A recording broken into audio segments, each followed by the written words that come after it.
Component पे, that is self awareness. What do we mean by the self awareness? Self awareness means understanding and knowing about yourself, about your emotions and about your sentiments. कि आपका emotion और आपका sentiments क्या है, आप क्या हैं, आपके स्ट्रेंथ क्या है, आपकी वीकनेस क्या है. क्लियर. आपके अंदर पॉजिटिव इमोशंस क्या हैं, आपके अंदर निगेटिव इमोशंस क्या हैं, कब आपके अंदर पॉजिटिव इमोशन इमर्ज होता है, कब आपके अंदर निगेटिव इमोशन आता है. ठीक है. कब आप गुस्सा होते हैं, कब आपको प्यार आता है, ये चीज आपको समझना होगा अपने बारे में. एज वेल एज जब आप ये समझेंगे तो आप दूसरों के बिहेवियर और दूसरे के इमोशन को भी समझेंगे. जैसे आपको गुस्सा या प्यार कब आता है, वो दूसरों के इमोशन और बिहेवियर पे डिपेंड रहता है ना.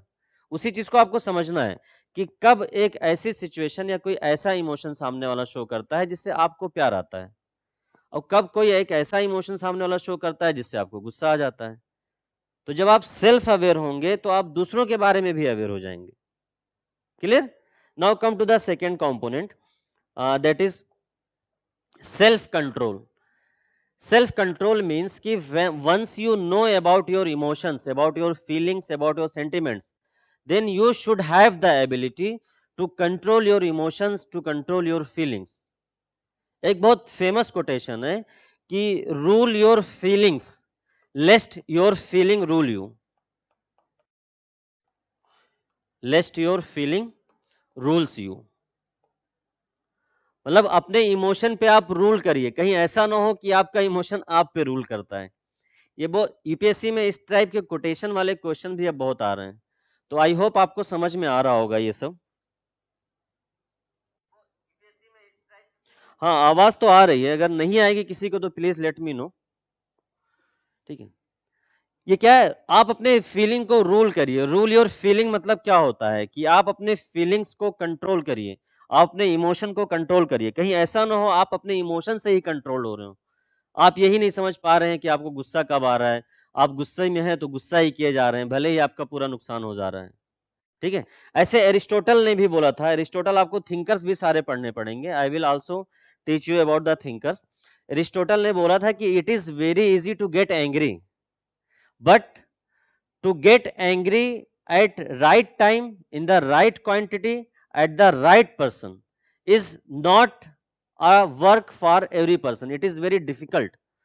मतलब आप गुस्सा होना बहुत आसान है, आप कभी भी गुस्सा हो सकते हैं, ये सबके लिए आसान है.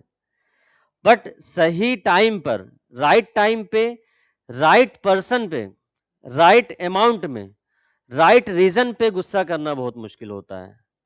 इसका मतलब क्या है कि आप आसानी से गुस्सा हो सकते हैं, बट आपको किस टाइम पे, कितने अमाउंट में और किस पर्सन पे किस समय गुस्सा करना है, ये सबके बस की बात नहीं है. ये अरिस्टोटल ने बोला था. मतलब क्या है कि गुस्सा हर कोई कर सकता है, लेकिन कंट्रोल्ड मैनर में गुस्सा करना, कंट्रोल्ड मैनर में सही टाइम पे गुस्सा करना, ये सबके बस की बात नहीं. ये बहुत कठिन काम है, ये बहुत टफ है. It is very difficult to get angry at the right time, in the right amount, at the right person. Clear. इसका मतलब क्या होता है समझिए. जैसे आप हर छोटी छोटी बात पे गुस्सा करते हैं, तो ये आसान है सबके लिए. अब आपको गुस्सा क्या करना है, जैसे मैंने अभी आपको बताया कि आपको गुस्सा, ऐसा नहीं कि आपको गुस्सा नहीं करना है, you should get anger, but कब, जब वहां पे कोई सोशल एविल हो. क्लियर. या जब आपको कोई अपनी डिग्निटी या आपके रेस्पेक्ट को ठेस पहुंचा रहा हो. अब ये भी नहीं कि अनकंट्रोल मैनर में, you in anger you should erupt like volcano, ऐसा ऐसा गुस्सा नहीं होना चाहिए. You should display your anger in a controlled manner, है ना. गुस्सा भी हो बट कंट्रोल्ड. फॉर एग्जांपल जैसे समझ लीजिए, जैसे मान लीजिए कि ऑफिस में आपका कोई कुलीग है, आप एक फीमेल है, ऑफिस में आपका एक कुलीग है जो आपको बार बार परेशान कर रहा है. तो इसका मतलब ये नहीं कि आप उसको टॉलरेट करेंगे, आपको गुस्सा दिखाना है, रेजिस्टेंस करना है, बट ये नहीं कि पूरी तरह से भड़क जाना है आपको. You should not erupt like a volcano.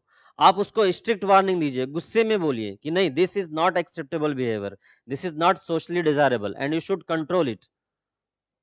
आपको वहां पे एंगर शो करना है, but in the controlled way, in the disciplined way. यानी कि आप भड़क गए और पूरा ऑफिस में तहलका मचा दिया. सेम ऐसे कहीं पे मान लीजिए डोमेस्टिक वायलेंस हो रहा है ना.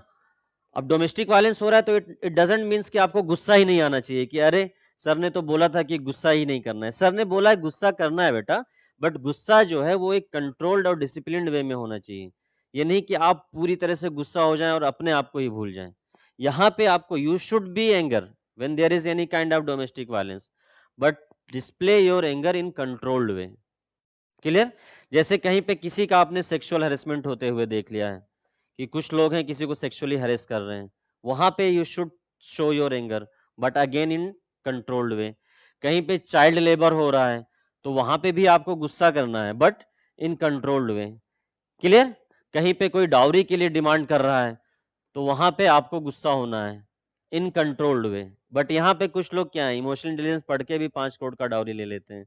So that's a different thing. We will talk about it later. But if there is any kind of social evil which is happening in front of you, then you must get angry. But you should display your anger in a controlled way. Clear? You should not erupt like an volcano. कि अरे अब तो मैं कुछ भी कर दूंगा, ऐसा नहीं है।